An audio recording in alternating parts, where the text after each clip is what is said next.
नमस्कार दोस्तों, आप सभी का स्वागत है हमारे चैनल पर, जहां हम विज्ञान की अद्भुत दुनिया को सरल भाषा में समझाते हैं। क्या आपने कभी सोचा है कि हमारा ब्रह्मांड कितनी तेजी से फैल रहा है? अगर नहीं, तो आज का वीडियो आपके लिए है।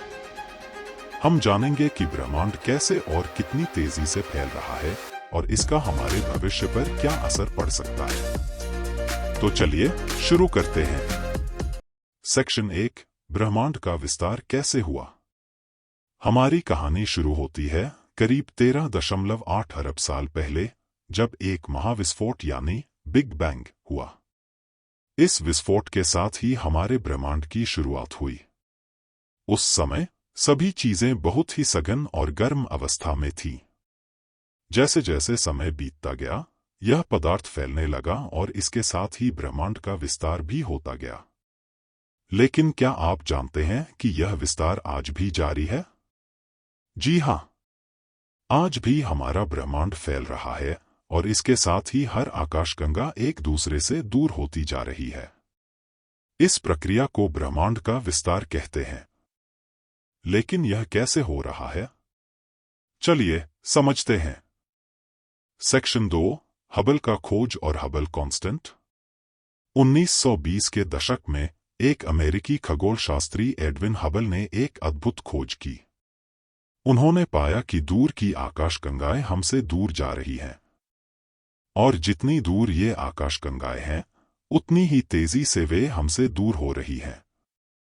इस खोज से यह साबित हुआ कि हमारा ब्रह्मांड लगातार फैल रहा है।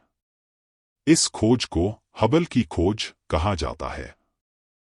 हबल ने एक कांस्टेंट की भी खोज की, जिसे हबल कांस्टेंट कहा जाता है। यह कांस्टेंट हमें बताता है कि ब्रह्मांड कितनी तेजी से फैल रहा है। हबल कांस्टेंट की वैल्यू को हम आकाशगंगाओं की दूरी और उनकी गति के अनुपात से मापते हैं। सेक्शन 3, ब्रह्मांड की गति को कैसे मापा जाता है। अब सवाल यह उठता है कि ब्रह्मांड की इस फैलाव की गति को कैसे मापा जाता है। इसका जवाब है रेडशिफ्ट। जब कोई वस्तु हमसे दूर जाती है, तो उसकी रोशनी का रंग लाल हो जाता है। इसे रेडशिफ्ट कहते हैं।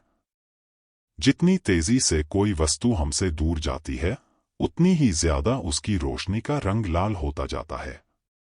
खगोलशास्त्री इसी रेडशिफ्ट का उपयोग करके आकाशगंगाओं की दूरी और उनकी गति को मापते हैं। और इसी डेटा से हमें यह पता चलता है कि ब्रह्मांड कितनी तेजी से फैल रहा है। सेक्शन 4, ब्रह्मांड के भविष्य की संभावनाएं। अब बात करते हैं ब्रह्मांड के भविष्य की।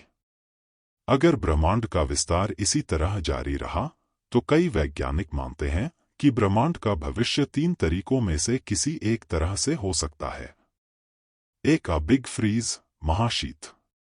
अगर ब्रह्मांड का विस्तार धीमा हो गया, तो अंततः सभी तारों का ईंधन खत्म हो जाएगा और ब्रह्मांड एक ठंडी, अंधेरी जगह बन जाएगा। 2, बिग रिप, महाचीर।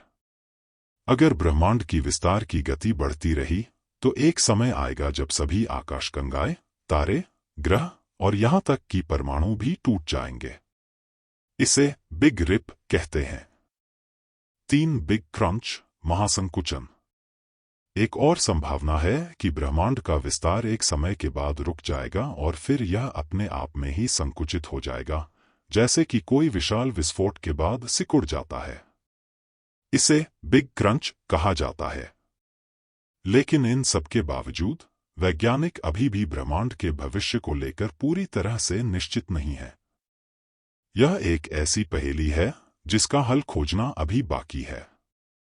तो दोस्तों, आज हमने जाना कि हमारा ब्रह्मांड कितना तेजी से फैल रहा है और यह विस्तार हमें किन किन रोमांचक संभावनाओं की ओर ले जा सकता है। विज्ञान की यह यात्रा लगातार जारी है और हमें ब्रह्मांड के रहस्यों को समझने के लिए अभी बहुत कुछ सीखना है। अगर आपको यह वीडियो पसंद आया हो, तो इसे लाइक करें, अपने दोस्तों के साथ शेयर करें और हमारे चैनल को सब्सक्राइब करना न भूलें। आने वाले वीडियो में हम और भी अद्भुत विज्ञान से जुड़ी बातें आप तक पहुंचाते रहेंगे। धन्यवाद।